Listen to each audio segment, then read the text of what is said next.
Today on the Wolf Brothers podcast, we have Pippy from the Pip Foundation.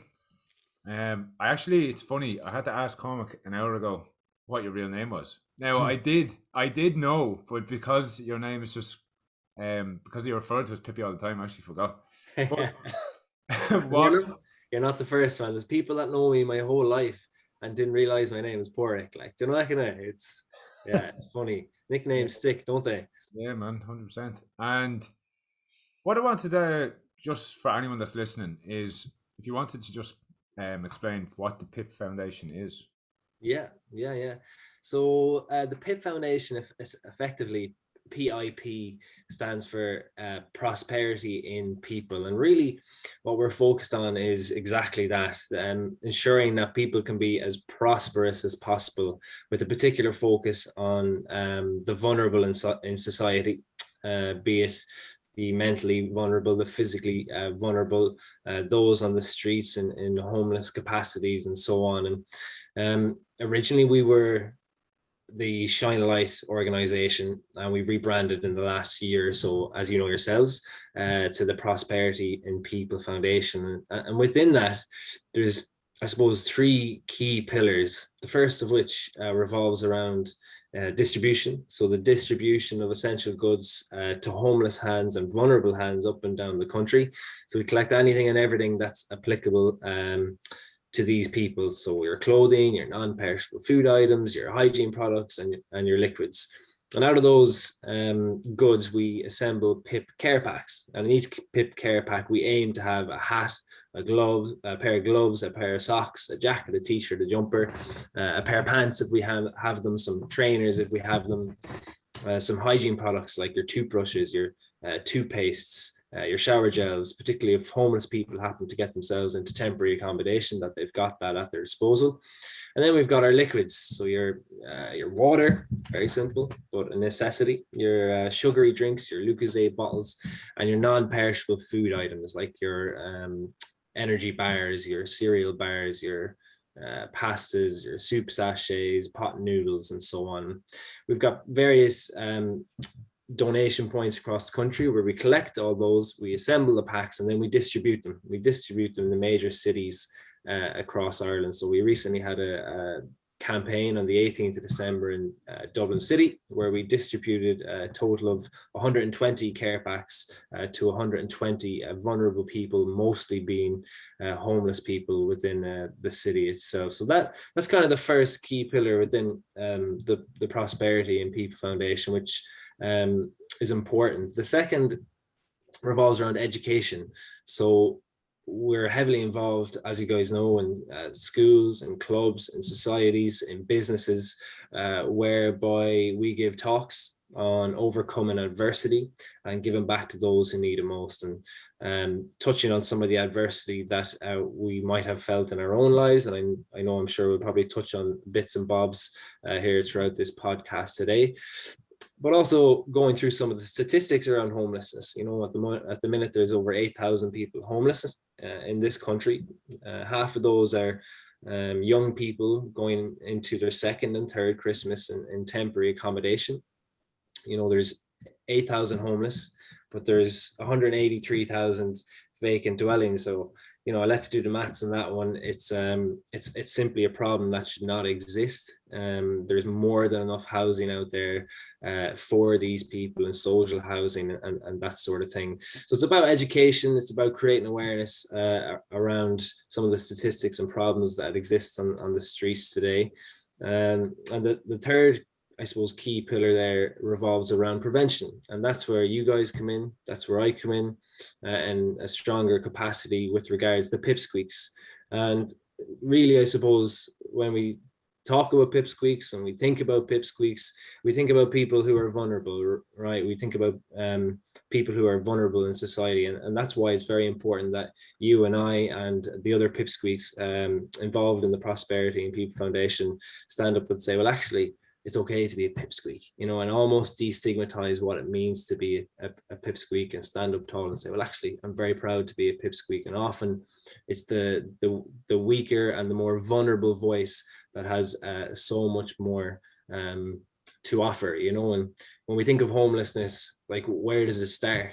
It starts with a social problem, an economic problem, a problem with developing relationships, a problem around our mental health, our social well-being, our physical well-being, and so on. And that's where the pipsqueaks come in to create awareness on the importance of being physically active, for example, or to destigmatize on issues around addiction or bipolar, schizophrenia, depression, and so on. To educate, on building routines and getting comfortable with being uncomfortable, and really just to inspire others, I suppose, to be prosperous in themselves, and hopefully with that they can avoid some of the same pitfalls that you might have fallen into, lads, with some of your experiences that I might have fallen into with some of my own experiences. And the services, as you like to call them, that are offered there from the pipsqueaks are very much I suppose open to everybody, in terms of, you can actually reach out to a pipsqueak on the website anytime. www.pipfoundation.ie. You can get in touch with Cormac tomorrow and have a chat with Cormac. You can get in touch with Daryl. You can have a chat with Daryl. You can get in touch with myself and ask any questions around our specific topic areas, be it depression, be it anxiety, be it addiction, be it getting on top of our diet, or building solid routines. And we're starting something in the next couple of weeks, lads, aren't we? Where I think it's the 31st of January. Every Monday, a pipsqueak will take over our social media platforms and showcase what it actually means to build a routine, what it actually means to get comfortable with being uncomfortable, what it actually means to develop skills or resilience, so we can become more prosperous in ourselves. So that's the short, long-winded version of it there, but we're moving in a good direction. I've always said it. I actually wish we didn't have to do this. I wish we didn't have to put together the PIP Foundation to help vulnerable people, but unfortunately we do, and the problem only seems to be worsening, doesn't it? And that's all. Like, it's so good what you're doing. Very noble. And I think as well, what's so important is to come back down to like the education and try and maybe help prevention. Did you mention the word prevention? Yeah, prevention of it is probably the most important. Because, or maybe I shouldn't say that, but chopping it down before it grows. Yeah. And what you said there, I don't know, it's really stuck with me. There's 8,000 homeless and 183,000 vacancies. It's like, Yeah. Vacant dwellings. where is the block there? Like, where's the logic in it? Like, what's stopping them, or is that too much of a big question? But Oh, it's a massive question. If I had the answer to it, sure, there'd be no such thing as homelessness. I think we could get into a really deep conversation here around, I suppose, some of the charitable work that's done within not just homelessness, within any sphere. And a lot of the time, the agenda isn't what it should be, and often the bottom line is monetary, goods related. And there's a lot of people and a lot of organizations making a lot of money because there's homelessness. There's a lot of similar to mental health, similar to physical well-being. You can look at any facet of life today that's negative for us in terms of obesity, cardiovascular disease, wherever it might be. There's a lot of money in these things, and as I always say, money is the root of all evil, and there's no simple answer to it. I think the excuse at the minute is there's 183,000 vacant dwellings, but are they signed off for health and safety? You know what I mean? Little things like that from a construction point of view, which probably I don't understand, and maybe I'm a little bit naive to, but I look at a building and I say, that's an empty building, and right now there could be people dwelling in that building rather than sleeping on the streets. You know what I mean? dead right, 100%. And I'm going to go back to like what you were saying with the pipsqueaks. They're there for people to talk, whether it's addiction problems or whatever it is, and that comes under, that's the whole prevention thing, and it's why we set up Wolf Academy. That's where Cormac's idea came from, was to, because Cormac has tried to help the homeless as well. So his idea was obviously to walk back and try to prevent that. And it's only because of our experiences that we're doing that work with Wolf Academy. What what was it that happened in your life that led you to want to set up the Pip Foundation? Yeah. Jesus, a good question. How long is a string of rope? I could talk for ages on this. And Well, let's maybe if you mentioned, I listened to you talk before, and yeah, kind of mentioned it to me. Just I think what happened to you in when you're in yeah, the US at that time. Maybe if you just go yeah, back to that. What yeah, happened there? yeah, for sure. So look, I suppose, 2016, wasn't it? Hard to believe. 5, 6 years ago now. I was in the United States, got offered a very good opportunity to go to the United States from the University of Limerick on an exchange program at the time. Now, at the time, I had a lot of my own personal demons when I went out there, and in a weird way, it all happened at the right time for me. I went to the States. I was representing the university. I was studying out there in physical education and English teaching. What were you representing them in? I was just representing on exchange, like Okay, studying. okay. Yeah. And I was only out there a week. I landed on American soil, and I was picking up my usual bad habits at that particular time in my life, issues around addiction and drink and drug abuse and that sort of thing. And a long story short, we took a road trip to a place called Lake Tahoe. And there was about an 8-hour drive from where we were staying at the time. Myself and my 4 other roommates headed on our way. And we were about 2 hours into the trip. We got a puncture in a place called Death Valley. Ironic. And at the time, none of us knew how to change a tire. And I have to say, boys, How many of you was there? 5 of us in the car now. There was, Yeah. yeah, awful. And I have to say, I still can't change a tire, which is even worse, Uh, but That's definitely not learning from your mistakes anyway. no, not that mistake anyway. Yeah. So a lorry driver pulled up. Was a Mexican guy, very nice, and he took the tire off the car, put the new tire on the car, and he showed the lads how to tighten the bolts on the tire at the time. Now, I was actually on crutches at the time. I'd broken my foot in football a couple of weeks previous, and off we went.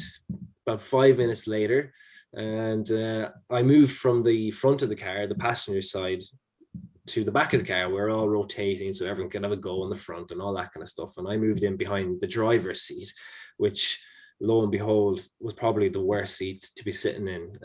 A couple of minutes later, we were involved in a car crash, and the driver was kind of driving down a hill and around a bend. And remember, this is Death Valley. There is nothing around other than about 20 minutes beforehand, there was these 4 or 5 fighter jets that flew past, and they came past us before we even knew it. And it was almost ironic and iconic in a way, almost like a sign of troubles and trauma to come. Anyway, the driver lost control going around a bend. I suppose the luggage in the back of the car didn't help. The car started swerving from side to side. And it's true what they say, these things, they happen in the blink of an eye. And the car dropped. The tire that had just been changed punctured. It came off the car, and the Jeep flipped multiple times with us in it. Before I knew it, it had landed on its side.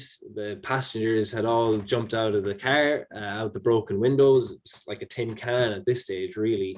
And myself and the driver were left in the car. And I stood up out of the car. I remember dangling my arms over the broken windows because the car was on its side. And I never forget the heat that hit me that day from the sun. It's Death Valley is known as one of the hottest places on earth, and I believe that. And I tried to get out of the car. I was unable. And what happened next, as I've said to you before, was just an unbelievable experience. And the only way I could describe it is that God spoke to me. And what he said to me was, he told me to sit back into the car. And bearing in mind, sitting back into the wreck of a car at this point seemed like a crazy idea, but I did it. He told me to put my back up against the roof of the car, which I did. And he told me to tell the girls to get a pillow from the boot and put it behind my head, which I did. So at this point, I'm sitting in the car with my bum about 3 inches off the floor, and my spine and back straight up against the back of the car. And, you know, adrenaline is a great thing, but it wore off very quickly. And I had no feeling down my left-hand side at all. Well, when I say I had no feeling, I was completely numb, but the way it felt was, you know, when you hit your funny bone, it was almost like hitting your funny bone by a 1,000, like all over my body. I couldn't move my head at all. I just kept moving my eyes up, down, left and right, because at the time it felt like an adequate substitute. It was relaxing me. And I thought I was going to be paralyzed. I couldn't move. And he spoke to me again. God spoke to me again. And I just had that crazy experience. And he said to me, have I ever let you down before? He says, you're not going to be paralyzed, but you're going to have a severe neck injury. And as soon as he said that to me, just an overwhelming kind of sense of calm came over me. I completely trusted and believed in the voice that I'd heard. And I just knew that I was going to be all right. We were waiting about 2 hours for an ambulance to arrive because we'd no coverage at the time. So we had to wait until someone found us. They had to drive to the nearest town, get some coverage, ring an ambulance and so on. That 2 hour wait felt like about 15 minutes. And I have no doubt it was because of that spiritual experience that I'd had. And when they pulled myself and the driver out of the car, the driver had a few cuts and bruises. He was more in shock than anything. They told us in no uncertain terms that a helicopter was going to arrive and take us to the nearest level 1 trauma center, but it could only take one of us, you know. So they were going to do a health check to see who was worse, take that person, and then the next person would follow in the next chapter half an hour later. So they took our blood pressure, our heart rate, did all the vitals and all that kind of thing. And they said that my vitals were absolutely perfect, you know. In the face of adversity, just that level of calmness that had come over me from that spiritual experience. So they took the driver off. After doing the health check, I followed about 30 minutes later, and off we went to Las Vegas, where I was to spend the next year really in recovery. Like, and I remember when I was in the helicopter, I just remember lying there, and I think I was crying actually at the time. I had more of a fear of flying than anything else, you know. And I was looking out, I was lying there, and they had to open the door because the turbulence was so bad. So I don't know, maybe the air coming through helped it out or something. And I remember just seeing the strip like of Las Vegas, the iconic strip from the corner of my eye, and all the lights, and thinking to myself, geez, Pip, you need to enjoy this because there's people that pay a lot of money for these views, you know what I mean? But yeah, look, that's essentially where the Prosperity in People Foundation, I suppose, was born, because I got into the hospital and I was told in no uncertain terms very quickly that I had broken my neck in 3 places. I had broken my back in 4 places, and I'd broken my foot. They told me I fractured my skull as well, but I still don't really believe that, to be honest with you.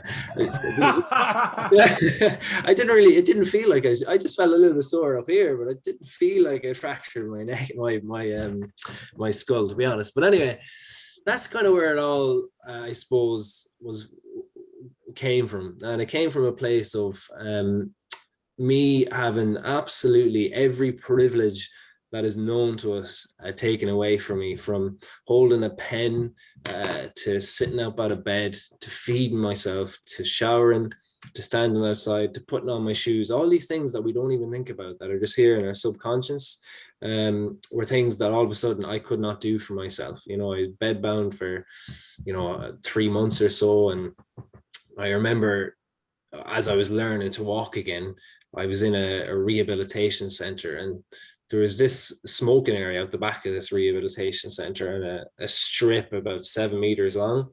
And I was practicing my walk. I had a brace on me at the time from my chin to my hip, and a big brace on my leg, and I was practicing my walking like a robot up to this gate, and then I turn around and go back again. And at this gate, it was about 25 meters tall. It was like a jail cell, but you could actually see the world go by through the gate. It was a see-through gate. You couldn't actually open it. You couldn't go through it, but you could see through it. And I remember I just put my hand up against this gate and looking at the world go by, and thinking to myself, I'm never going to take for granted the privileges and the life that we have ever again. And from there, I moved on. I met a lot of homeless people, is the bottom line. Homeless problem is rife in the States. It's very bad here, but you're talking villages towns, cities of homeless people and tents everywhere. Like, you know, it's a different level. Obviously, there's a lot more people in that country as well. And I met a few homeless people on Christmas Day while I was still out in the States. I spent a year over there, and I invited them into a diner because at the time I just wanted to talk to anybody, you know, and we had a chat. Turned out to be a mother and her son. They'd been evicted from their home and fallen victim of society over there. They were living down in the sewers, and I said if I could, I would do something in their honor and in aid of those who are vulnerable here in Ireland. And that's basically where the Prosperity and People Foundation was founded upon. You know. Wow. Yeah, it's an amazing story. Yeah. And especially what hit me, I suppose, was that voice that you heard. And like, I think you found out after that was exactly the right thing to do for the situation that you were in. So it's like, Yeah. You couldn't have known that yourself. So yeah, spot on. I had no idea. I thought I had whiplash. Honestly, I thought I just had whiplash after that experience. Genuinely just thought this is severe whiplash. Yeah. And when I went in and they told me that I had all those broken bones, I fractured 6 vertebrae in my spine. And it was that makeshift spinal position against the roof of the car that saved me. Like, I'm sure I didn't know that I had those injuries at the time. So it was an unbelievable experience, and I owe a lot to that higher power and that spirituality, like, you know. Yeah, that's incredible. Because I think for a lot of people, like myself and Daryl have talked about, like, we'd be both quite spiritual, but a lot of people, I suppose, would kind of think it's a bit woo-woo or whatever. So I think it's very powerful to hear an example like that. It's kind of hard to explain away as easily maybe as other things. But totally, yeah. That's the thing as well, like, isn't it, with spirituality, like, you guys are big into that, which is so cool. And like, at the end of the day, spirituality, now you might not agree with me in this, but spirituality for me can be so many different things. Like, it can be God, it can be physical activity, it can be yoga, meditation, but whatever it is, it has to be something, you know, that kind of way. Like, I always think of a triangle, and to be truly happy, like, you need your physical well-being, you need your mental well-being, but you need that spiritual side of things as well. And if you don't have the spiritual side of things, you can't be, I don't see how you can be fully happy and satisfied, like, and have that path and that peace and knowing where you're going with your life, you know.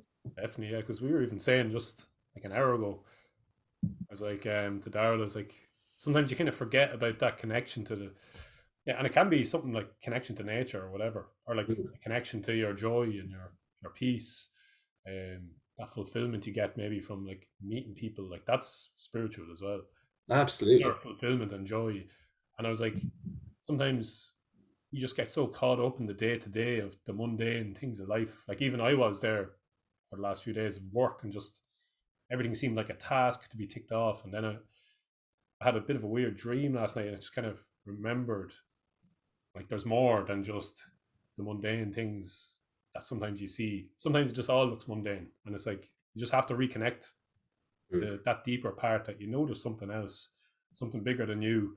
And like, even if, like, I still question things like, oh, maybe that's not true or this is not true, but whenever I connect to that higher power, whatever you want to call it, something bigger than me, and like trust that there is something else going on besides the mundane of everyday life, that brings me more joy and more peace. And I don't get stressed by little things, because I'm like, sure, that doesn't fucking matter anyway. So whether you believe it or not, it's like, find something that you can connect to. Yeah, if it's true for you, it's true for you. It doesn't matter what anyone else thinks. Yeah. Totally. What you said there, the triangle, physical, mental, spiritual. For so long, I had the physical and the mental after I got myself clean and sober. But I've said it to Cormac, I was like, I just knew there was something missing. And I was going to a psychotherapist loads. I was doing loads of different things. Now, I was tapping into the whole spiritual side of things, but I hadn't found what worked for me. I hadn't found what worked for me. And it was really reconnecting with, I suppose you could say, nature, Mother Earth. That, like, since I've connected with that, my life is completely changed. And like Cormac said, there's times where I forget about it, because of the day-to-day of life, and I just have to keep reconnecting.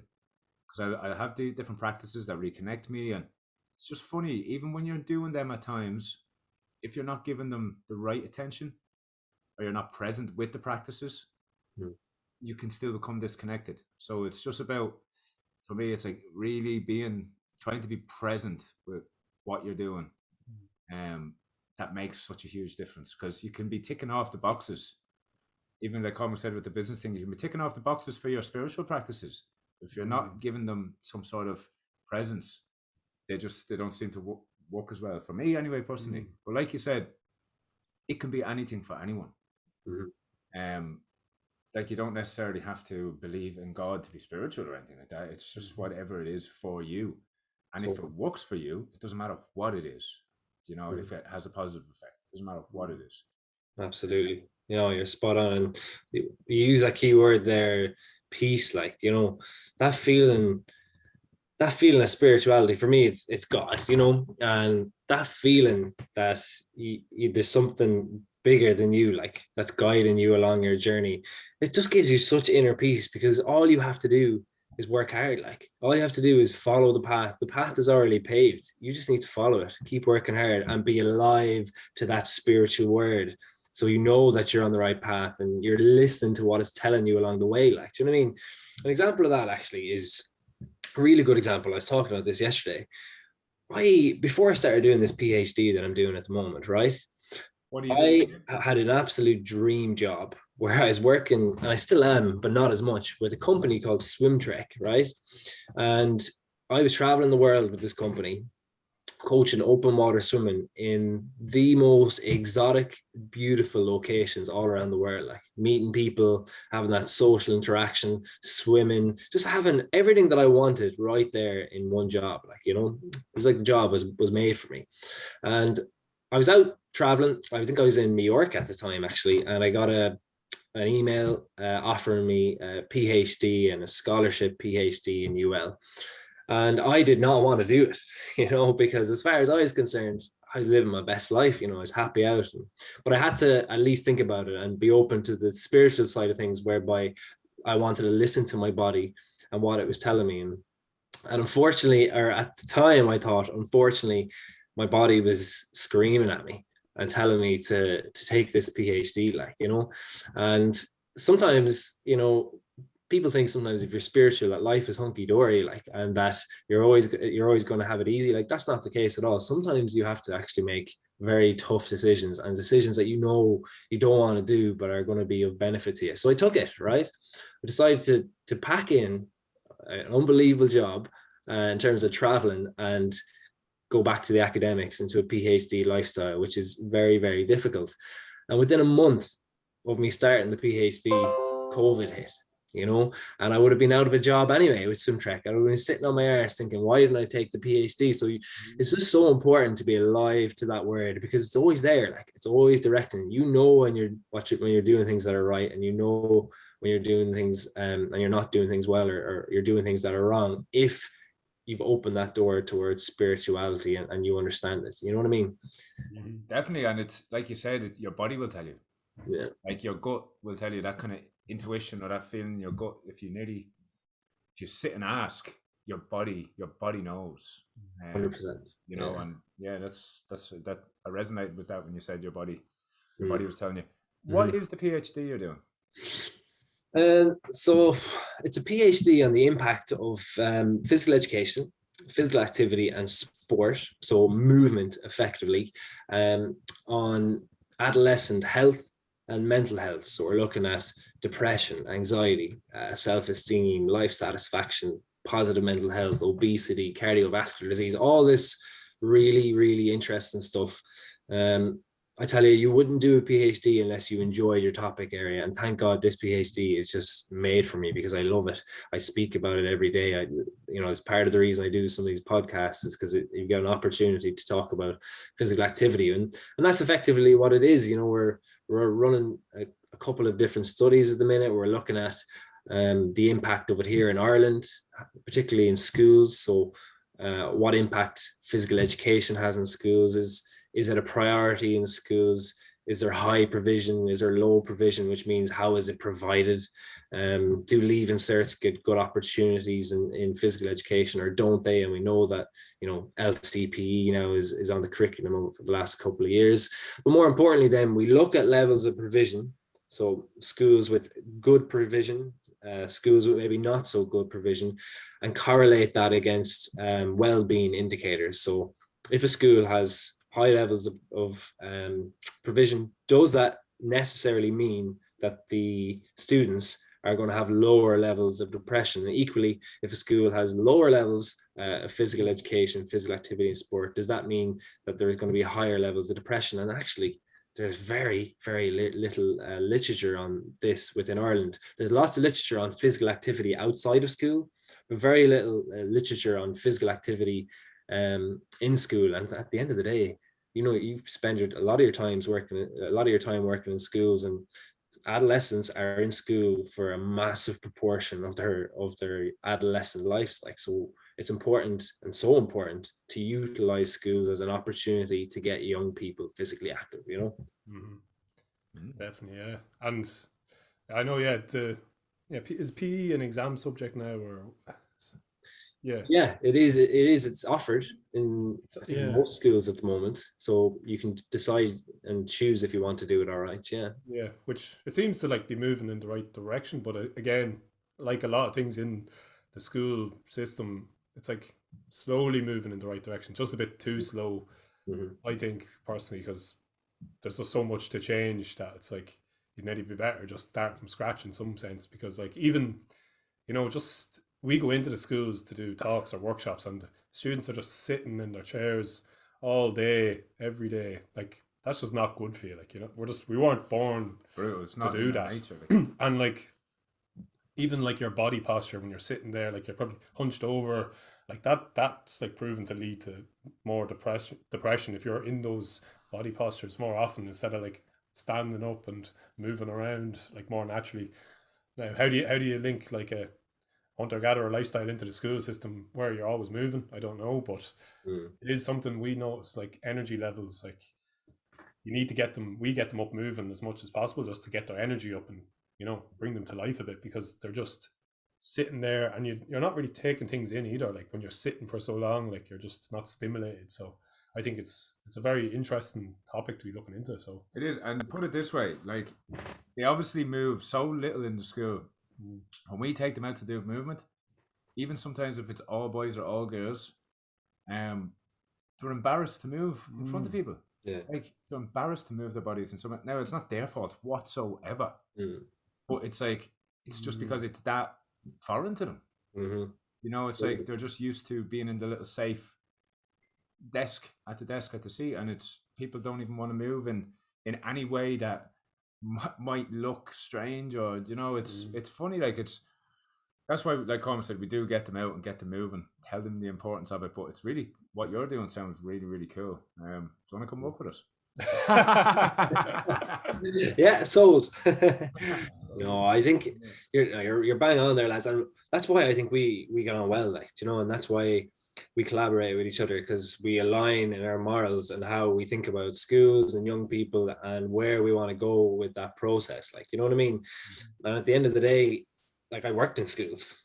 I was a secondary school teacher. I was a physical education and English teacher, albeit for a short period of time. And, you know, I think in schools, you've hit the nail on the head there. Like, it's so out. The system is so outdated. You know, and it's not the teacher's fault. It's not the students' fault. It's the policies that govern education here in Ireland that today that just haven't really adapted and progressed in the manner that they should. You know, and I found myself in English classes teaching English and almost aligning myself with this rote learning curriculum, whereby I was having to give my Leaving Cert essays that they go and learn off by heart to regurgitate in an exam, like, that's not real learning. Like, that is not, it's those students actually that come to third level that struggle when they actually have to think creatively and think for themselves, as opposed to just regurgitating it back onto a piece of paper. So look, there's a lot to be desired in schools. Having that said, again, it's important to know, isn't it? It's not the teacher's fault. Some wonderful teachers out there and students. It's just an outdated education system, and it's the likes of myself and you guys, more importantly, in schools, trying to improve the well-being side of things. Like for PE teachers are actually in a great position because, you know, if you're motivated enough, rather than just throwing a football into the court and letting the boys or girls at it, we can do so much from a physical education perspective, like in terms of life skills and preparing young people to take control of their own physical activity levels, to understand what it means to work in different training zones, to understand how important it is to build skills of resilience and determination, commitment, work ethic, and then transfer them into the academics, into the work life, into developing relationships. There's actually so much scope for PE teachers, almost more than other teachers in a school who are a lot more confined by the curriculum within a PE mindset. Life skills can actually come to the fore if you're motivated enough to make it happen. What you're saying there is scary, and how the kids are almost programmed now to be shy, to move around the place, which is scary, isn't it? Yeah, just in terms of like confidence, they just seem to be lacking that confidence in themselves to just own their actual bodies. Like it's mad to think about that we have these bodies and we're like afraid to even just move them in certain ways. Yeah. Like even like dancing, like Daryl mentions it sometimes. I was doing like dancing there during the summer anyway. I was out in the grass every morning dancing away like a fool. Music because I just feel great after it, and you're moving your body, releasing the endorphins, and also just feeling more flexible after it, and just like enjoying. And then like I wrote down a couple of goals at the start of the year. It's like more dancing, more singing, more enjoyable workouts. It's like, why don't we dance every day? Like we just go around sitting and standing and walking, and it's like one of the most enjoyable things to do, but we just look at it as a kind of a weird thing to do unless we're locked in a nightclub at 2 a.m. full of drink. Like we'll dance then, but it's like it's actually such an enjoyable thing. So it's kind of like normalizing that in the schools. Like we're doing, like Darryl, you were doing like qigong movements and stuff. They seem to enjoy that kind of warrior dance and stuff. So we're trying to make it kind of cool as well that they actually want to do it, but it is it's just interesting how we're so disconnected from our bodies. Yeah. Oh, it's crazy. I think it all comes down to inhibitions, isn't it? Like, we've so many young people, and I think that's normal, isn't it? For like, I'm sure we had inhibitions when we were younger, and it comes with that peace, doesn't it? Like we are at peace with ourselves, so therefore we don't care what anyone thinks or says about us. You'll go out and dance in the grass. I might go sing a song up the street, whatever, like, you know. And that comes, I think, with that level of peace and spirituality and all that kind of stuff, which you guys are instilling in schools. So yeah, exciting times for you guys and what you're doing there. Like it's like you're getting like first-hand experiences and almost data right in front of your eyes, like, and how this is working in schools on a regular basis that no one else, no, you know, government minister, policymaker have any of those experiences the way you do, like in a classroom. So I hope you're taking down notes and everything. And surveys after. Yeah, we do. Yeah. We will get feedback. Brilliant. I kind of wanted to just move back into a bit about homelessness, because even when at the start of the podcast when we were talking about it, it was actually stirring up old anger in me, kind of like, because I used to like try and help out with people on the streets, like with Pizza Sunday Club a good few years back now, and yeah, it's like that anger is still kind of there. I give up on it because I wanted to go to the root of the problem in my eyes, which was education, and secondly that it was just, I found it very hard to help people out of that situation, because it is very complex, as you know yourself, and we wanted to get houses for people and move them into housing, and then they could get the wraparound supports, because the housing first scheme was like shown to work best. I think Medicine Hat in Alberta, Canada somewhere, like they kind of ended homelessness through that housing first scheme, and I was like, that's what we were trying to do, and it just got so complicated trying to like organize housing bodies and stuff like that, and actually get the funds for one person and do it all. But it was, I actually, when we were doing it at the time, I got a meeting with someone. I was kind of like you in terms of like, I saw all these empty houses. I saw NAMA at the time with all these empty buildings. And I kind of purposely approached it with a bit of naivety. I was like, right, why can't we just put the people in the houses? Like, I know there's all stupid shit in the way, but like someone has to look at it at the basic like level. And I had a meeting with some guy in Nama, and was kind of saying, I was like, well, I'm looking for a building for, I think it was a homeless cafe. We were looking to create something like that so we could create jobs and give them somewhere like a hostel as well, maybe just stay a clean hostel, because that's another big problem. There's no clean hostels really. And he actually was like, he had no argument against me, and he was like, oh yeah, I'll do this and that, and then just never heard anything from him again. But I don't know what we can do about it, because you look at the money that's going into it is huge. Remember, I actually wrote an article, I sent it on to you because we were talking about it, but I remember some lecturer in Trinity showed me that like 100 million is going into homelessness every year from the government. And that's from the government funding alone into all the different homeless charities and hostels. And now some of it is being used for like a lot of support services. But if you think about 100 million, and then they double that on donations, so they're getting about 200 million into the homelessness industry, it is now, every year. And if you divide that up by the homeless people, at the time I did the calculations, it was like 33 grand per person, which is like a very good salary. So it's like, it doesn't make sense.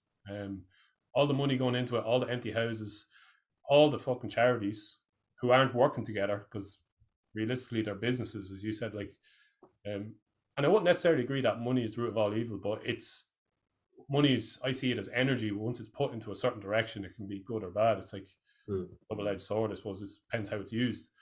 But all this energy going into homelessness, and I see all these, campaigns for Focus Ireland, or I probably shouldn't be naming names, so fuck them anyway. But like, and there's good people working in those companies, I'm sure, like, doing the best they can do. But all that money people are raising, it's just like, it's never going to end homelessness, because it's a business, and what business would put themselves out of business? What company would, like, so they're there to kind of put the supports, but there's nothing to end it. So it's like, I don't know what you think the solution is. It seems quite simple, like just put the people in houses, but I just know, from my own frustrations with it, I had to step away. But I don't know, how do you feel about that? Do you feel frustrated seeing the problem get worse, or? Yeah, no, I think as a naive young person, when I first started working with the homeless, I contacted a couple of the bigger homeless charities, assuming that we could all just pull together and make this work, and solve homelessness on a grand scale. And very quickly I realized that nobody wanted to work with us. None of the smaller organizations do, because they're focused in the right areas and they've got the right intentions, but the bigger ones don't. And that was almost a shock to me. It probably shouldn't have been, but it was. And then as you get deeper, as you say, you realize that actually it's a bottomless pit that often doesn't want to be ended, does it? And that's mad there, what you're saying, like 100 million in terms of donations, isn't it? And then another 100 million was government funding, and then he said they usually roughly double that in donations. So that's crazy. And he showed me the figures, and like, it's like public on the government website, you can see the money going into all the different charities. That is absolutely crazy. Like, I think in Finland they've completely ended homelessness. They've gotten rid of, homeless shelters don't solve the problem. You know what I mean? They just prolong the problem, really. And often they can be dangerous places. Yeah. In Finland, they actually eradicated homelessness. And the first thing they did was they got rid of homeless shelters because of exactly that reason, and focused fully on housing these people, And as you said there, 33,000 a year, whatever it might be, like, goes per person, goes a very long way. It is a very complex problem. And as you say, unfortunately, there's 6-figure salaries that need to be paid. There's a whole host of staff. There's governing bodies and businesses, but the bottom line for them is not to end homelessness. It's not to end issues around depression, anxiety. It's not to end any of the whole host of charitable work that's done out there. For a lot of these organizations, the bottom line is actually the bang in the buck, like, you know.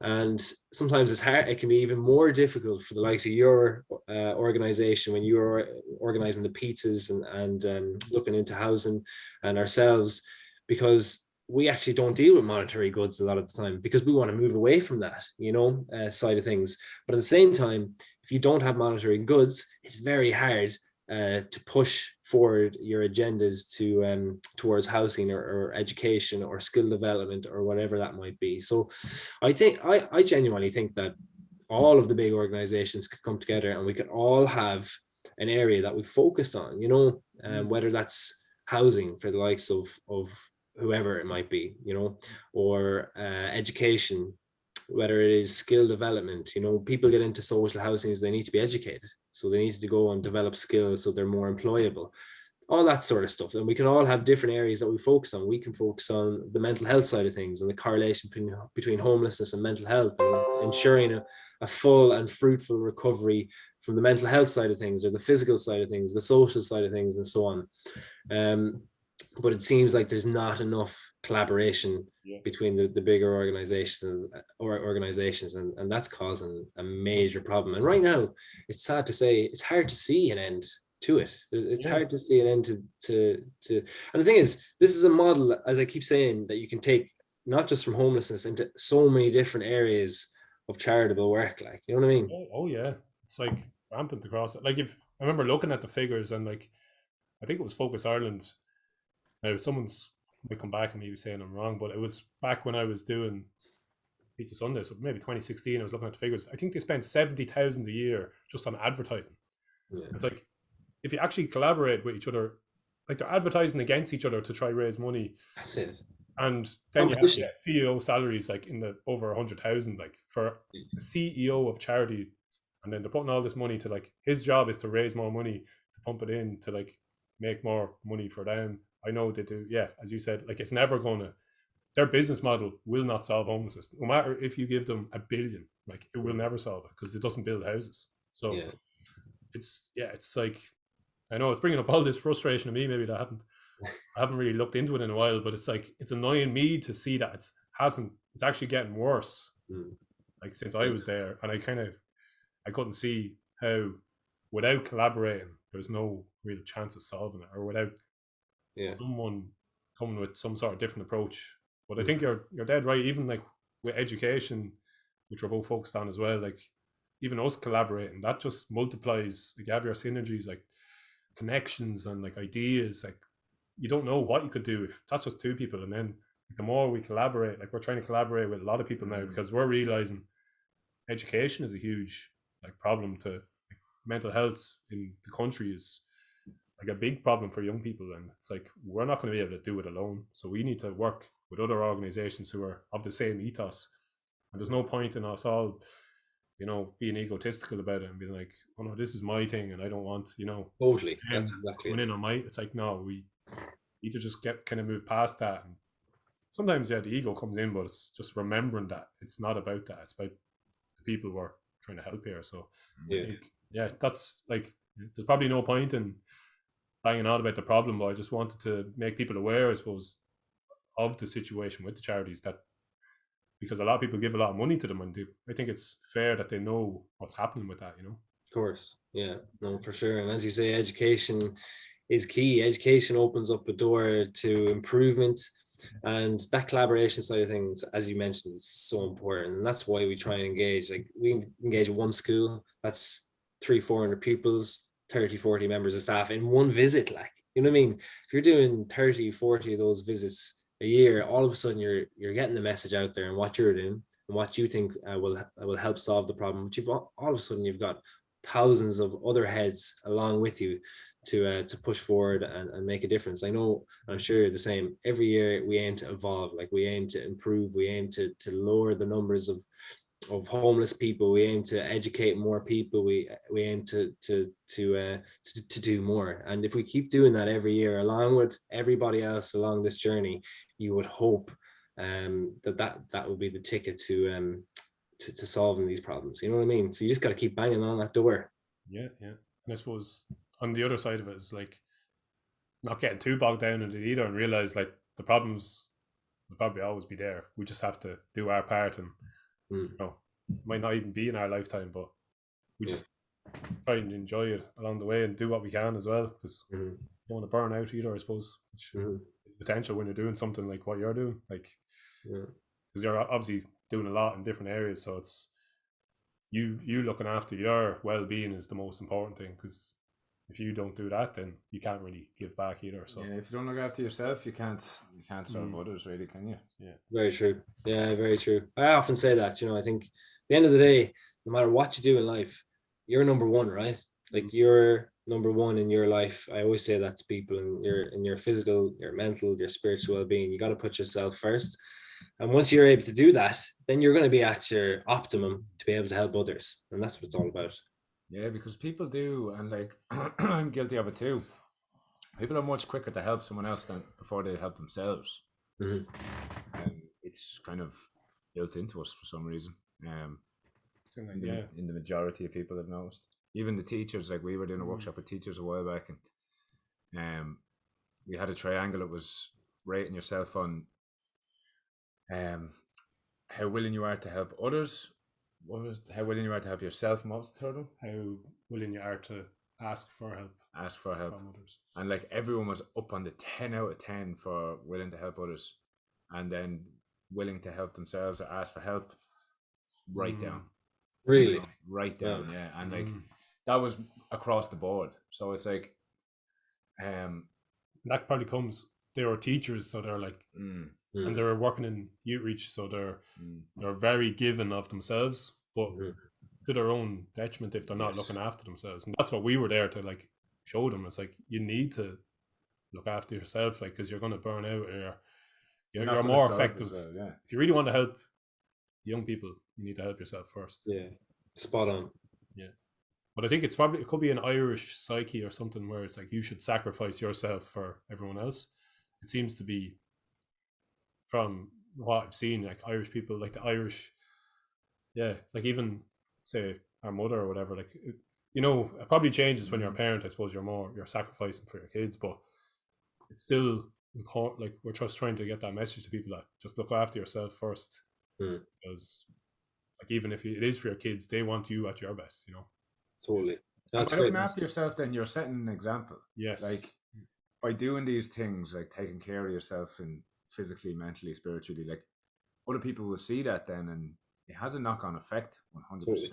Like I would always say that to the students. You might even, like, they could even have a positive effect on their parents, you know, or younger brothers or older brothers and sisters, like, you know. So it's like, it always comes, because someone said that, like, sometimes it can get overwhelming when you think about all these problems or whatever you want to call them. Like, it can get overwhelming. It's like, oh, what the fuck can I even do? And it's like, just bring it back to looking after yourself. Totally. Like, do your part. Like, look after you, serve others if that's what you want to do, or just, it just all comes back to the only thing that you can control is what you do yourself. Yeah. You know, that's it. You know, and if everybody could kind of realize that, then I think a lot of the problems would just go straight down. You know, but look, that's why we're here, isn't it? That's why we're doing what we're doing.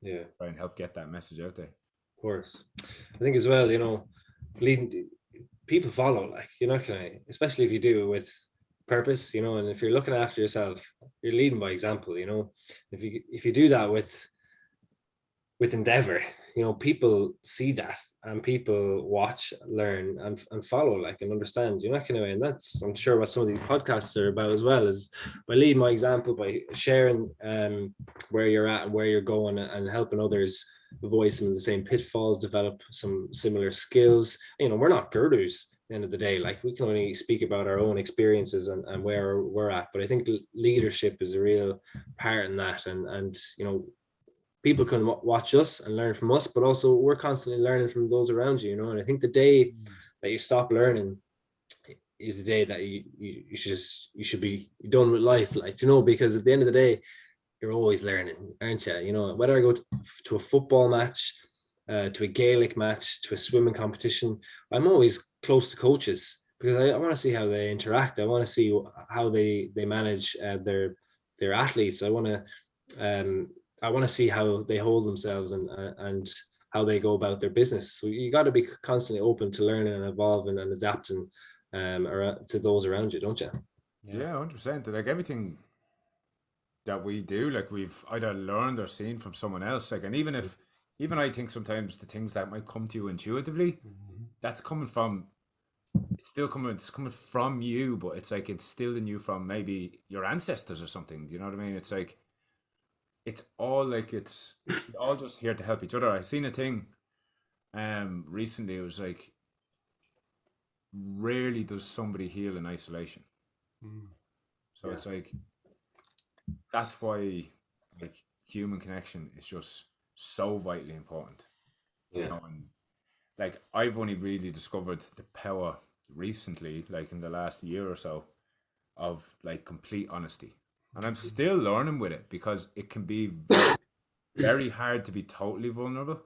But when you kind of push your comfort zone with honesty at times, it's fucking freeing. You know? Totally. And I don't know, like, it's very hard to get to that state of absolute, say. Like, we all have those things, but it's like, even stepping into it, even just stepping into it now and then, like, really, really healing and freeing. Oh man, you've hit the nail on the head.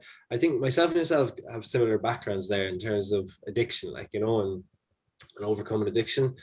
Until I was 25, there was, particularly over the years where I was an addict, like, there was not an honest bone in my body, because although I had a good heart, I know I always had a good heart. I would do anything to get what I needed to get at that point in my life. Like, no more than, I'm sure you might say different, but I know from speaking to many addicts, like, that would be very similar. Oh, I totally agree. Yeah, and I think that honesty is, as you say, it is so free, and I had a big smile on my face there as you're saying that, because you know, even with little things, I'm 100% honest now, no matter what. And it's the nicest feeling, because you have nothing to hide. Even if you fuck up, like, even if you do something wrong, if you're honest about it, it's just so much better than bullshit and a bullshitter. Like, do you know what I mean? And living that honest life, I think it's it's just so important moving forward, and that freedom that it gives you. But yeah, you hit the nail on the head there, man. It's a beautiful thing, like, and it's a lovely feeling for sure. Yeah, definitely. And I think some people think, like, you know, honesty is this virtue that I should strive for because, you know, it's a good Christian thing to do. But it's fuck all that. It's for you. Like, being honest will make you feel so much more at peace in yourself. And like, it is one of my core values. Well, it's authenticity, but honesty was within that value. And like, there is levels to it, as Dara was saying. Like, sometimes, like, I'm think I'm being honest, but then I'm like, shit, I'm actually holding back some things here that kind of come out. So it's just trying to catch yourself when you're like, what am I holding back? And I think that's why, say, men's circles, we just did one at the weekend. It's like, that's why that's so powerful, because you're like, oh, I know here I can be fully honest and just let down the guard, and no one's going to judge me.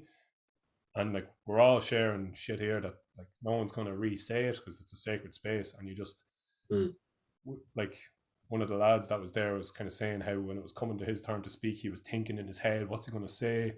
And I do that as well sometimes. I'm like, oh jeez, what am I going to talk? What am I going to share? What am I going to say? Like, that's the ego kind of thinking, how do I want myself to look in front of all these other men?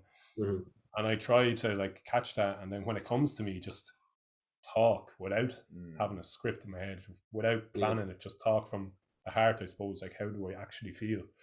And then when you might say something that, you know, you'd usually feel maybe ashamed or embarrassed, and just when you get it off your chest and no one judges you, everyone's just like, that's it. Yeah, it's the honesty, and you're like, fuck me, I feel so much lighter now. And like, why was I carrying that? You know?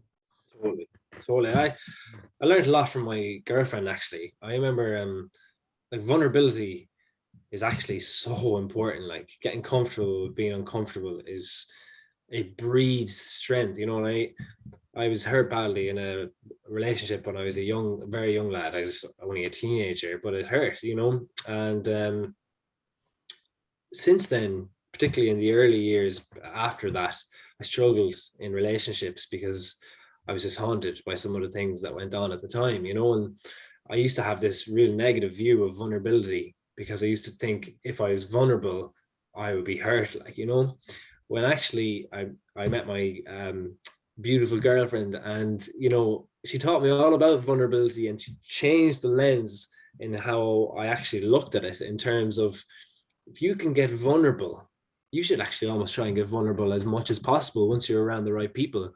Because when we get vulnerable together, we almost trust each other on another level. Like, we're building communication and strength in a completely different way. And by getting vulnerable and showing your full set of cards and where you're at in life and the mistakes that you've made and the things that you've done well, then you've got nothing to hide, and it gives you such strength and peace almost as you move forward. Like, and it's that kind of, I just think it's that vulnerability that is almost like, in terms of destigmatizing, you want to destigmatize around vulnerability, because it almost sounds like a negative word, doesn't it? But that's just the way that society has allowed us to look at it. But actually, it's a sign of strength, And it creates, like what you said there, different trust. It's like, it's such a strong connection that vulnerability creates when two people are vulnerable together.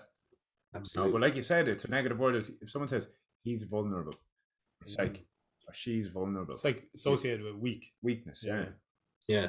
Well, coming back to what you kind of comes back to what you said at the start with people, or prosperity in people. It's like, they're vulnerable in society, but vulnerability really can be a strength when it's, if you look at it that way. Like, it is the hardest thing to do, is for men anyway. Maybe women could be different. I can only speak as a man, and for men, I know, is being completely vulnerable is one of the hardest things for us to do. Like, the amount of men that are like, oh, I won't come down to a circle, I'd be too afraid to share how I actually feel.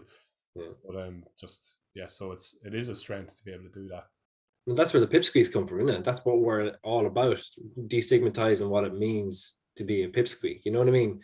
And like, we're breaking down barriers here. Like, when we're here today doing these podcasts, having chats about these things, like, you're breaking down barriers and stigma associated with these things that people don't like to talk out loud about, like, and almost cringe when you talk about depression, like, and anxiety and suicide and addiction and all these things that are true, and they're here, and we need to have those conversations to break down those barriers and build strength and unity around them. Like, you look at Sinead O'Connor's son there, who just died from suicide there this week, like,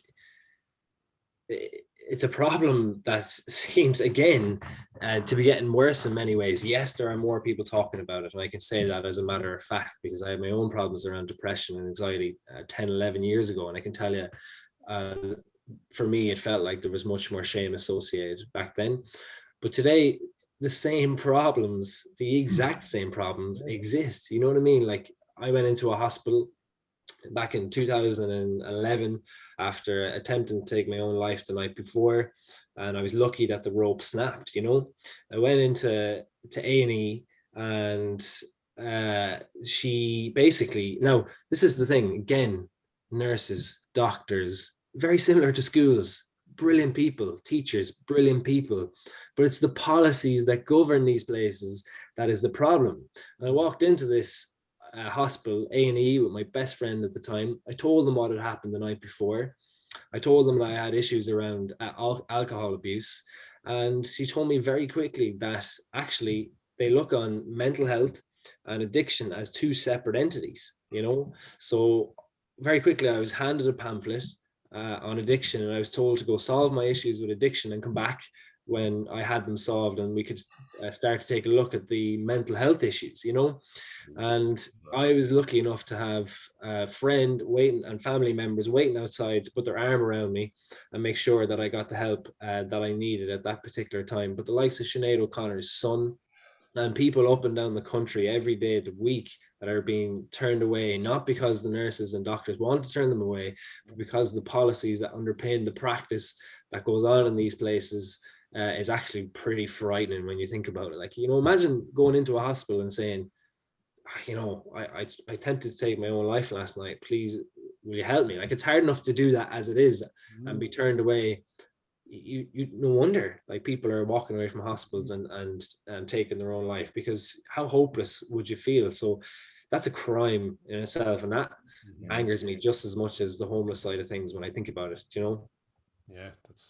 I don't know much about that system myself, but I did hear a couple of similar stories, like just being turned away when it's like, what do young people, like, we talk about it, the government's talking about mental health, and there's a lot of talk but not a lot of action, and I'd be a big one for just fucking do something about it. Like, and yeah, talking's important. First step, awareness is important, but it only gets you so far. It's like, we need to actually teach them the tools to like deal with the problems they're facing, or gives them the support networks or the counseling or the therapy, whatever it is they need. It's like, just people talking about it on social media is not going to help some 16, 17-year-old that's struggling with the negative thoughts, and they don't feel worthy of love or whatever it is. So like, it is getting those supports in hospitals or wherever, schools, wherever people go to for the supports, I think. Yeah, so it's, but I think it's classic kind of Irish government, or maybe most governments, but like, a lot of talk about things and money's going into this area, but it's the action, it's hard to see the results on the ground. Like, even in schools, like, they're talking about these well-being policies they have, and you're reading the documents, you're like, Jesus, this sounds like schools have it all sorted. But then you go in there and the students are like, you know, stressed, anxious and depressed. It's like, clearly just some mismatch here with the policy, with the implementation of these things that the government say they're going to do. So so it's a pity that small company or like businesses like us and you have to, you know, pick up the scraps. Yeah. But I suppose that's why collaboration is the important part. Well, I put it this way, man, right? I had very bad skin when I was younger, right? I went to a dermatologist, and when I went into this dermatologist, there's a list of 15 substances that you're going to go through before you get to the bottom of that list, which is the most invasive drug, which is Roaccutane, right, for bad acne, right? Before you get to the most invasive, you're going to go through creams, gels, pills, that kind of thing, and see if they work. Less invasive, right?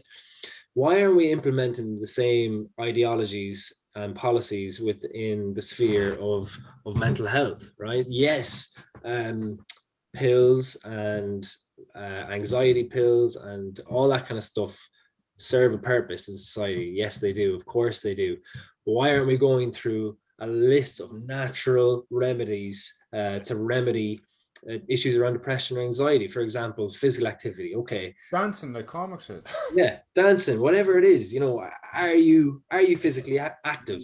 No, I'm not, which is a very common trend, not only amongst people who are suffering with mental health, but in general. Like, not enough people are active.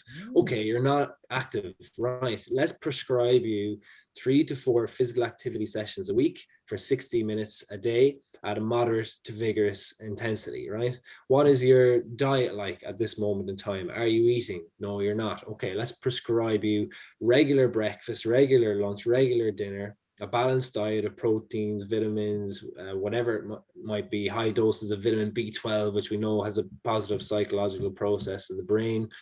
You know, what's your social interaction like? Are you engaging with people? No, I'm not. Okay, well, let's prescribe you, you know, whatever it is, a chat with your mother, a chat with your brother, a chat with your sister, an uncle, an auntie, a friend, a game of chess. Are you sleeping? No, I'm not. Okay, well, let's try and remedy that and try and get a nice consistent level of 7 to 8 hours, or even 9 hours if you're lucky, every single night. And the thing is, these areas are free, pretty much, bar the food, which I'm sure you can get a hand with. These areas are free. They're areas that you can take control of today.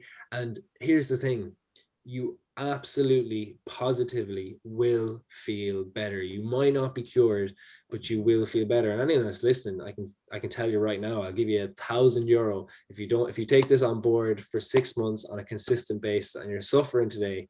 If you can sit there and tell me you don't feel better, I'll give every person that's listening €1,000. I'll give them €10,000 because I know for a fact that it does what it's supposed to do. You know what I mean? Exactly. Yeah, and I think we are definitely on the same page there, because there's so many practices that you can do just to feel better, and most of the time, sometimes it can be something more serious, yeah, as you said, but like most of the time, implementing some of those simple healthy lifestyle practices is going to get you a long way to feeling better. You got a couple of people calling in for that €10,000 now, Cormac. But no, you're right. You're right. I'm sure that's what you talk about in schools as well. Yeah, definitely. It actually reminds me of Qigong course I'm doing. It's like one of the 5 Chinese medicines, along with acupuncture and different herbal stuff, massage. There's I'm not sure what country it's in, but the model they have is you pay a doctor a monthly subscription. Mm-hmm. He prescribes you personally what you like. There's Qigongs in there. There's all different things. You stop paying if you get sick. It's like flipping the whole thing on its head. It's like preventative medicine rather than like those things like dancing, singing, they are medicine. Like like what Cormac's doing out there. Like if you got up every day and danced for 10 or 15 minutes, even like just throwing your body around, it doesn't have to be a certain type of dance, moving your body around at that, you can't feel shit after that. Okay, maybe you can, but like you more than likely won't. And if you are, like, say, chronically down on yourself, it will still bring you up. Like, it might not, like you said, it might not solve the problem, but intertwined with different things like proper nutrition, proper hydration, like our minds and our bodies are completely one thing. So if we look after the bodies in the physical way of what we're putting into it, it's going to make our minds better. And like the opposite as well. If we're stressed and anxious, we're going to hold it somewhere in our body. Now, I had an experience there recently. I had a very bad lower back hip for over 10 years and I got it released.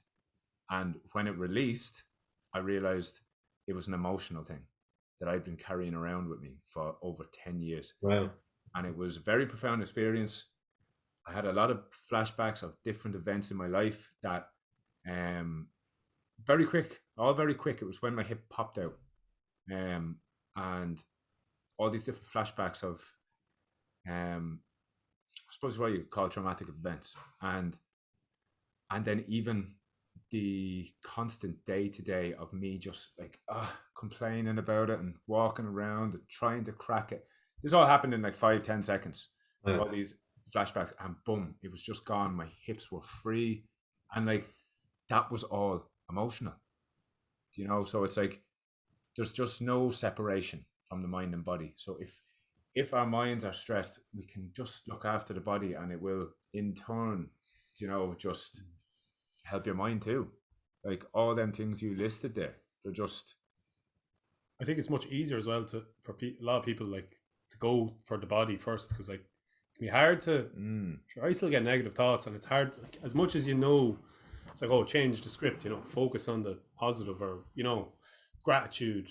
It's a lot harder when you're caught in that mind to change it with your mind, because it's like whatever Einstein said, you can't solve the problem with what created it. So if you go and move, do exercise, like I think it was Andrew Huberman talking about studies where it's like they shown that if you actually move forward, it's like gets rid of stress, because stress is telling your body you need. Back in the day when we were hunter-gatherers, say you need to go get food. That's why you felt stressed. So you feel stressed when you're like, I'm not sure if I have enough money for the rent. You're feeling the stress because that's like, go, move, do something, get the food, get the money. And then so when you actually move, you're getting rid of that stress. Automatically your body's like, oh, you're doing something now. I'll leave you alone. I won't make you stressed. So I think it's a much easier approach for a lot of people that maybe like, meditation's too hard for me. Like it's probably not the easiest one to start with, meditation, because like you want to probably be at a certain. Well, I think anyone can do it. It doesn't matter if you're thinking or not thinking. You're still meditating. It's just turning up. But it's a more attractive to go towards the body. Go practices. For a walk, yeah. A walk, simple as that. Like that's what I do. Is get rid of any. My mind's getting a bit cluttered. Just go for a walk. the sun's shining, might even put on music, I might not, but that's like powerful as it has to be, as simple as it has to be. Yeah. Totally. No, you're spot on the money there. And I think the key concept there, particularly like you're talking dancing, physical activity, meditation, is getting comfortable with being uncomfortable. If you can start to get comfortable with being uncomfortable, let's say, for example, in a physical activity setting where you're sweating, your heart is racing, you're getting tightness across the chest, then you are building skills of resilience, determination, commitment, and work ethic that are easily applicable into everyday life. Like, but not only that, like if you can, let's say again, physical activity, just as an example, if you can elevate your heart rate to a high enough level, this is all in a controlled environment, physical activity, right? You can elevate your heart rate to a high enough level. You cannot think about how depressed you feel or anxious you feel or the symptoms associated with how you're feeling at that particular time, because the physical activity and, more importantly, the elevated heart rate actually ensures and focuses you on the present. It pushes you into the present and focuses you on the here and now, because all you can think is how fucking painful it is that you're working at such a good intensity. You know what I mean?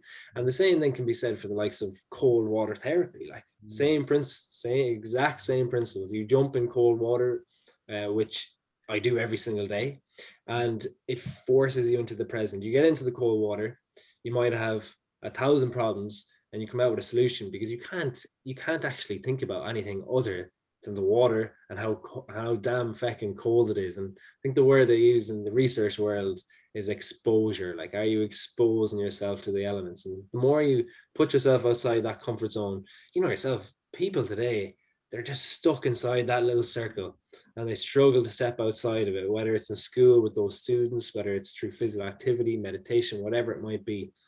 But once you get a taste for stepping outside that comfort zone, I've almost become addicted to it. I almost try and do it every day now, where I constantly want to be stepping outside that, because it's that area outside that little circle is where improvement is. That's where longevity is. That's where health is. That's where meditation is, and open up your mind to a better life and open up the door to step into a new and more fulfilled life. So yeah, I just think it's massive, isn't it? Huge. I think there's a book, The Comfort Crisis. I can't remember your man's name now, but I think that's like one of the things is like we're just too comfortable in society today, and that's why we feel stressed and anxious and all these problems. Yeah, because we're just not pushed enough. We don't push ourselves enough. So I think that's such good advice. Is just step outside that comfort zone, and then everything becomes easier. Yeah, and once you do it once, I think the hardest time must be the first time. I can't remember now what it was like to be inside that comfort zone, but the hardest time, I'm sure. Actually, I have a really good example of this, right? I told you that story about God and that spiritual experience I had in the car. Remember, I was due to tell this story on the Ryan Tubridy show back a couple of years ago, and I was shitting myself, like absolutely shitting myself, because I still had a lot of those demons where you worry about what people are going to think of you when you tell them that you had this spiritual experience, and the night before I was going to cancel, I was going to ring them and say I'm not doing it, like, because I just couldn't face it, Know that feeling. Yeah, long story short, that evening, crazy, I logged onto Facebook. First thing that came up on Facebook, it was a religious statement, but it stuck with me. It was something along the lines of like, as you're about to achieve something great, is when you have those doubts, or the devil, interjects only when you're about to achieve something astronomically good, and that just kind of set me straight. I went and I did it. I stepped outside my comfort zone. And it was the best thing I ever did. Like, there was no negativity associated with it at all. It was all in my head, and that what I projected people to think about it. It was all positive stuff, and it opened up so many doors to help others. You know what I mean? So once you get a little taste for it and you do it that first time, these podcasts talking about depression, anxiety, all that kind of stuff, once you do it the first time, which is the hardest, and you get a taste for it, I think it's almost addictive. You want more and more and more of it. Do you know what I mean? I remember when we went to do our first talk first time we were going to stand in front of students, and I think there was a good 80 something of them or something. Brilliant. Yeah, it was a big group in a and I remember on the way there, I was just like, what the fuck am I doing? Like, I just wanted to be anywhere else. I was like getting envious of people who just had to sit at the desk and not talk to anyone. Like, you know, this is just all this kind of random stuff going in through my head. Like, and like you said, it was right up to the moment where I started speaking.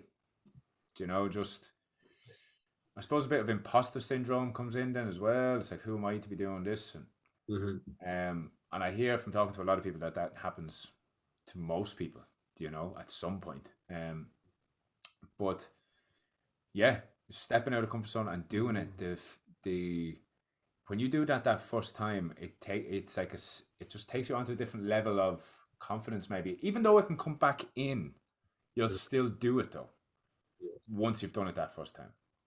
You know, the feelings might nearly be just as strong again, but you nearly know you're going to do it. Whereas that first time is the time where you could crumble and not do it. Yeah. But it's just taking that step, and there's the only thing you can do is take it. It's like people kind of the way we are now. People are like, "Oh, can you tell me like what's the best way to do it?" It's like you just have to do it. Like, you know, people want a comfortable way of stepping out of their comfort zone. Yeah, you know what I mean. It's like it doesn't exist. Yeah. No. Yeah. I think failure is it's a man-made, you know, phenomenon. Because at the end of the day, like I actually love failure. I'm not just saying that. I love it. And really, I genuinely do, because to me, like, failure has given me so much more than success has. Like, you know, every single time I fail at something, the thing is, it's just a terrible word, because I read a quote recently or something along the lines of, if there was no such thing as failure in life, where would you be? What would you be doing? Like, and that's the way you have to look at life, because at the end of the day, it's perspective. Two things are going to happen when you decide to make a decision to do something, anything, podcast, whatever it might be. You're either going to do exactly what you wanted to do, and it's going to be a roaring success, which is great. And then you move on to the next level and the next step and you move forward, or else it's not going to go well, or, you know, it doesn't happen the way you set out that it was going to happen. But boy, do you learn from it. Do you gain so much in terms of mental resolve that if you're strong enough to go back and do it again, which you should be, you will achieve it. You're not going to, and that's the thing. If you're consistent enough on a daily basis to get to where you want to be, you will get there. There's no doubt about it. You know, A, B. If you keep making those steps in the right direction, however big they might be, you'll get there. So I think failure is massive, and it's so important to develop those skills. Like, you're not going to, and it's so cliche. Oh, everybody fails, but they do. Like, you know, isn't there an interesting quote? I think it's Michael Jordan, something about all the free shots. Yes, I know the one. I can't remember it though. Yeah, he missed like a couple of 1,000 points or something like that to get to where he needs to be. So I don't understand that I suppose ideology and how people look at failure. I get it maybe when people are young, but it's kind of bred into them from somewhere. Like, people aren't born thinking that way about failure. So it's that nature and nurture, isn't it? And I think I think it is bred into us in school, because you fail an exam, and that's not good enough. But you get in trouble for failing. You get in trouble for failing. So it's, you know, it's like a bad thing. It's to be feared, and you're like a F student now. You're labeled as a failure. You know, it's not. It's ridiculous. There's no, like, and then you go to the workplace. You can't just submit your work and it not be good enough. They'd be like, go back and fix that until it's good enough. It's like, that's feedback. Like, there's no failure, only feedback is another. I think it's a Jack Canfield quote. And it's like, that's what failure should be, just feedback. So like, you should be getting it back, like, fix that until it's good enough to be acceptable. Yeah. And that's, you know, another thing just for education terms is like, we shouldn't be labeling students, like grading them like from A to F. You're an F student and you're an A student, therefore the A student's a better person than you, which is that's kind of the concept you come out with, whether it's subconscious or conscious. You're like, oh, I'm a B student. Like, I always thought I'm a good B student or something. Like, that's what I had this weird thought of. But it's such bullshit, really. Like, so I think we do get it from school. But actually on that, I was thinking of asking you, what's the question I always ask is, we know what you think about failure, but what's your definition of success? Uh, good question. Very off the cuff. I like it. My Oh, definition. he asked this. He asked No, this it's very- every single podcast. Very planned, actually. The definition of success. Well, I tell you what came into my head as soon as you asked me that question is peace, happiness, unity. I think that inner peace, for me, success has nothing to do with, money.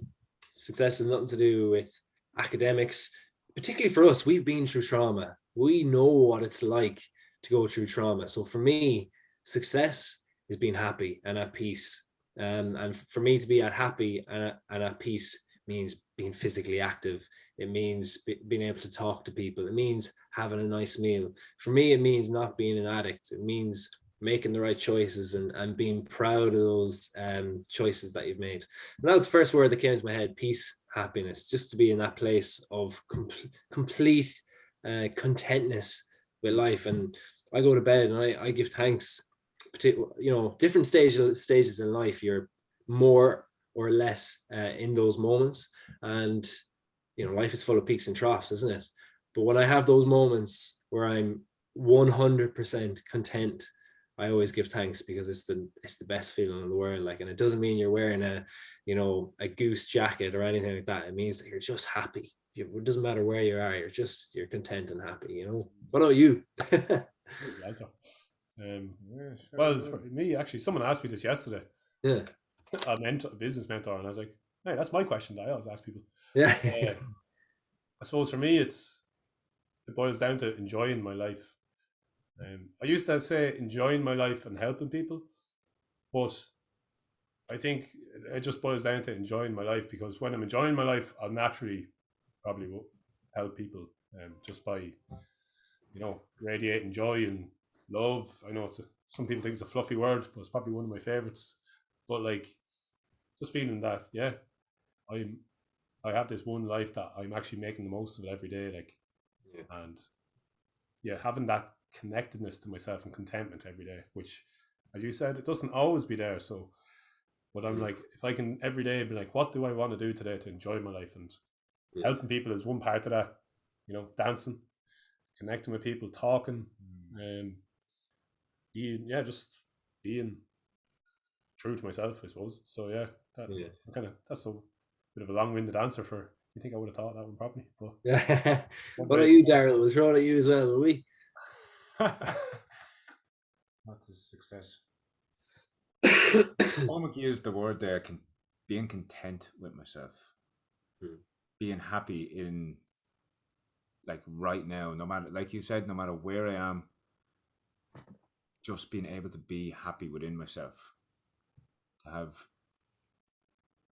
and like one of the most important things for me is connection with people and the earth, but like with everything really. Like, I have these moments of, a lot of time it comes when I'm sitting in the room with myself, like, myself and Cormac doing this program at the moment, and part of it, well, I don't know if this is part of the way we're doing it anyway, is sitting in the darkness in the mornings in the room, and I have these moments of connection to everything, and that's like ultimate peace for me, maybe.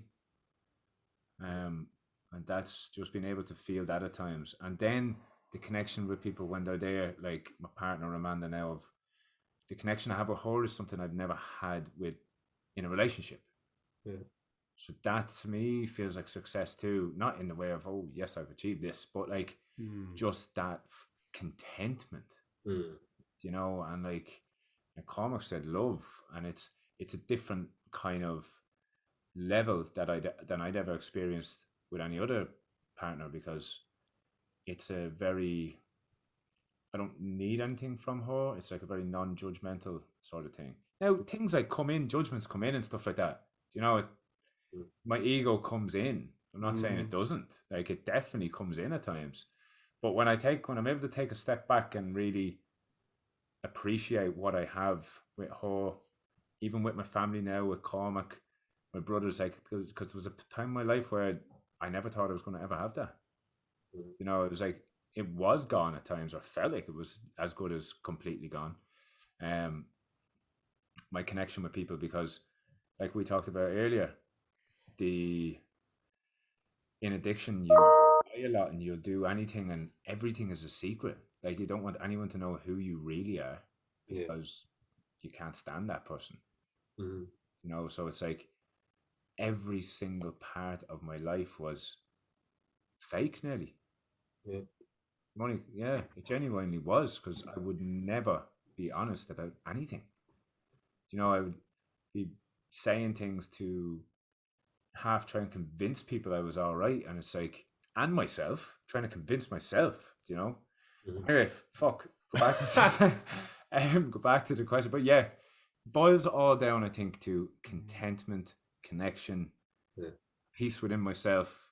I absolutely fucking nothing to do with money or anything like that, because it just, it can bring. I actually heard a student the other day, they were debating yesterday in Donegal. We were doing a workshop and there were students debating about what they wanted to do in life, and one guy was like, money does bring you happiness. And he was like giving all the examples of why it does. I thought it was hilarious, because obviously they're teenagers and stuff, but like it can bring you like short-term satisfaction. Yeah, that's a good one. So short-term satisfaction, you know, but true happiness has to come from within yourself. Because the money, as you can see with a lot of people, they use the money just to constantly get that short-term satisfaction, and it's another addiction. You just need to keep doing that if you can. If there's nothing in there, if there's nothing inside yourself. Totally. You're looking for happiness from the external world instead of your internal world. So it's the external world is finite, and your internal joy is infinite. So like, if you don't get it from here, then you're always going to be looking at it. You've latched on to so many good things there. Like, as I say, it's great to be at that stage in our lives, isn't it? Like, I feel so grateful, as I say. Like, I remember sitting down with my mother. I think I said that to you, didn't I? One day, and I was crying. I said to her, I just want to live a normal life. Did I tell you that? I can't even remember. I just said to her, I just remember I was causing a lot of trouble. I was in and out of court. I was heavily addicted, and my family have been so good to me, you know, and coming from a very good family at that.